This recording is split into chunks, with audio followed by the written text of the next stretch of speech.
मौलिक शक्ति न्यूज और मैं हूं आपके साथ साइमा।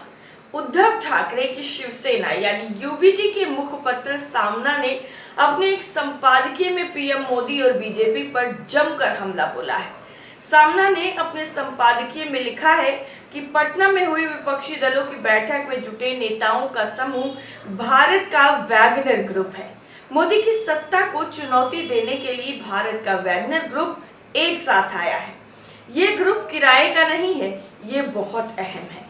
पुतिन की तरह मोदी को भी सत्ता से जाना होगा। पटना में वैगनर ग्रुप ने यही तय किया है।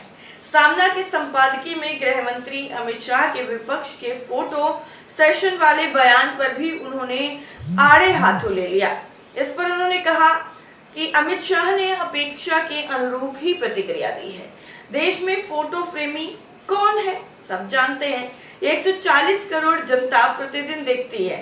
संपादकीय में दावा किया गया कि पटना में जुटे वैगनर ग्रुप ने ये संकेत दिए हैं कि रूसी राष्ट्रपति व्लादिमीर पुतिन की तरह ही 2024 में पीएम मोदी को भी जाना होगा, लेकिन लोकतांत्रिक तरीके से। सामना में की गई ये तुलना विचित्र इसलिए भी है क्योंकि वैगनर ग्रुप मूल रूप से रूस में किराए के सैनिकों की एक प्राइवेट आर्मी है, जिसने पुतिन के खिलाफ पिछले दिनों विद्रोह कर मॉस्को मार्च किया और बाद में पीछे हट गई।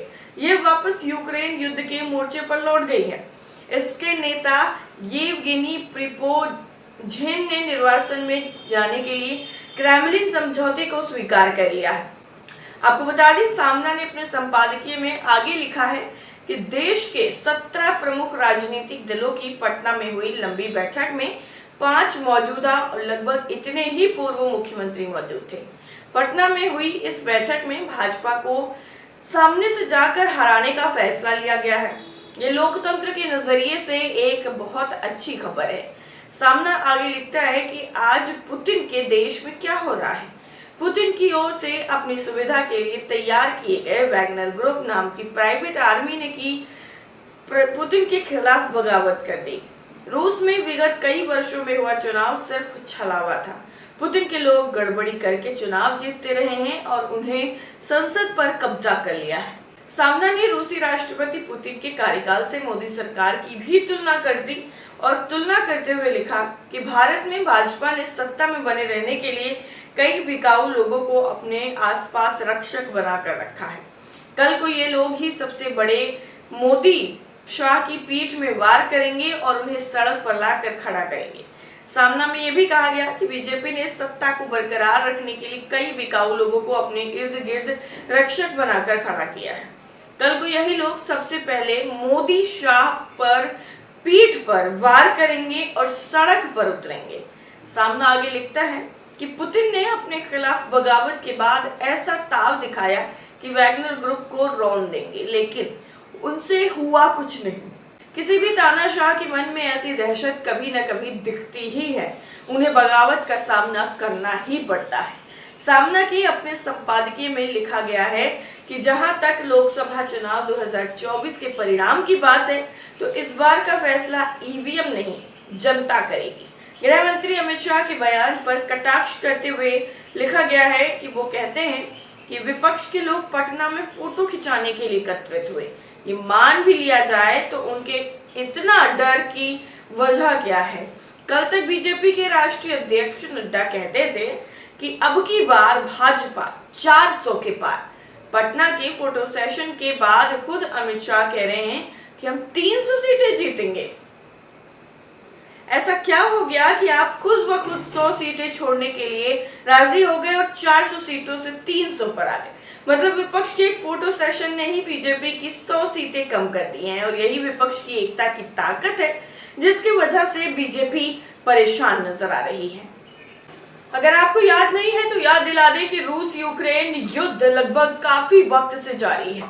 अब इसमें रूसी राष्ट्रपति व्लादिमीर पुतिन की मुश्किलों में और इजाफा होने वाला है। इजाफा इसलिए हुआ क्योंकि अभी कुछ दिन पहले ही उनके ही शेफ कहे जाने वाले वैगनर ने बगावत कर दी। मीडिया रिपोर्ट्स के मुताबिक शनिवार तड़के ही मध्य मॉस्को में सैन्य वाहन देखे गए। राष्ट्रपति पुतिन को यह डर सता रहा है कि उनकी प्राइवेट आर्मी वैगनर ग्रुप उन्हें सत्ता से उखाड़ फेंकने के लिए तख्ता पलट की कोशिश कर सकती है। इसके बाद रूस के रक्षा मुख्यालय की सुरक्षा सख्त कर दी गई है। रूस यूक्रेन युद्ध में private Wagner group Yevgeny Prigozhin के नेतृत्व में रूस की तरफ से अग्रिम मोर्चे पर लड़ रहा था, लेकिन अचानक से प्रिगोजिन ने अपनी ही सत्ता के खिलाफ बगावत शुरू कर दी। राष्ट्रपति को बदलने की बातें होने लगे। बीते दिनों ही वैगनर ग्रुप के प्रमुख ने कई वीडियो में आरोप लगाया कि रूस का रक्षा मंत्रालय उनके सैनिकों को सही मात्रा में संसाधन और हथियार मुहैया नहीं करा पा रहा है। साथ ही उन्होंने रूस के रक्षा मंत्रालय के नेतृत्व पर भी सवाल खड़ा कर दिया। इसके बाद प्रिगोजिन ने आरोप लगाया कि रूसी रक्षा मंत्री के आदेश पर वैगनर ग्रुप के सैनिकों पर हमले किए जा रहे हैं और उनके कैंपों को भी टारगेट किया जा रहा है। इस हमले में कई सैनिकों की मौत भी हो गई। इसके साथ ही 62 साल के येवगेनी प्रिगोजिन ने एक ऑडियो संदेश में कहा कि हम आगे बढ़ रहे हैं और अंत तक जाएंगे। हम अपने रास्ते में आने वाली हर चीज को खत्म कर देंगे, यानी नष्ट कर देंगे, और जो भी हमने प्रण किया है उसको पूरा करके रहेंगे।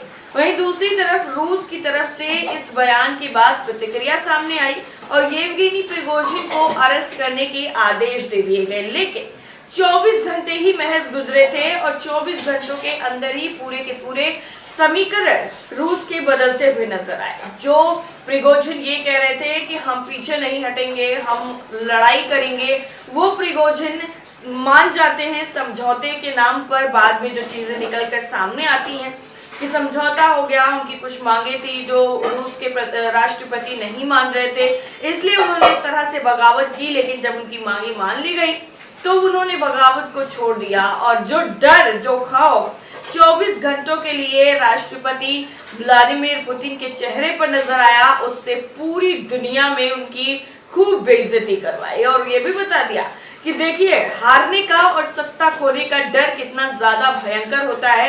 जैसे ही अपनों ने बगावत की, जैसे ही सबसे विश्वास पात्र ने बगावत की, जो हर एक चीज जानता था, जो कभी शेफ के नाम से जाना जाता था, उसके बगावत करते ही पुतिन पूरी तरीके से बैकफुट पर आते हैं और पूरा रात जो है, पूरा दिन लगातार राष्ट्रपति व्लादिमीर पुतिन प्रिगोजिन को मनाने की, प्रिगोजिन से बात करने की, उनकी मांगों को सुनने की सारी कोशिशें करते रहते हैं और किसी तरीके से प्रिगोजिन मान जाए, बस यही जो कामना है वो कर रहे थे। लेकिन उनकी जो मेहनत थी वो रंग भी लाई और 24 घंटों के अंदर ही प्रिगोजिन ने इस पूरे मामले को खत्म करने का ऐलान कर दिया। अपनी जो सेना थी उसको भी वापस लेने का ऐलान कर दिया और जहां मॉस्को में उनके लड़ाकू पहुंच चुके थे वहां से भी जो है अपने लड़ाकुओं को वापस जाने का आदेश जो है वो प्रिगोजिन की तरफ से दे दिया गया। लेकिन इसमें सबसे ज्यादा दिलचस्प बात ये नजर आई, जो लड़ाकू थे जब वो जा रहे थे वहां से, मॉस्को से, तो वहां पर के जो स्थानीय लोग थे वो टाटा बाय बाय करते हुए नजर आए प्रिगोजिन के लड़ाकुओं को। ये सबसे ज्यादा इंटरेस्टिंग फैक्ट था और ये इसलिए था क्योंकि शासन तो राष्ट्रपति पुतिन का है, लेकिन लड़ाकुओं का इतना ज्यादा दबदबा है, इतना ज्यादा रौब है कि जब वो आए तो किसी को भी किसी तरीके की दिक्कत नहीं हुई। लेकिन जब वो जा रहे थे तो टाटा बाय बाय करते हुए जो वीडियो, जो फोटो सोशल मीडिया पर वायरल हुए, वो कई तरीके से राजनीतिक संकेत, वहाँ की जो राजनीति है, जो सियासत है, उसके लिए जरूर देकर है। लेकिन आप क्या सोचते हैं इस पूरे मामले पर कमेंट करके जरूर बताइएगा। साथ ही साथ मौलिक शक्ति न्यूज को लाइक करना, शेयर करना और सब्सक्राइब करना बिल्कुल ना भूलें।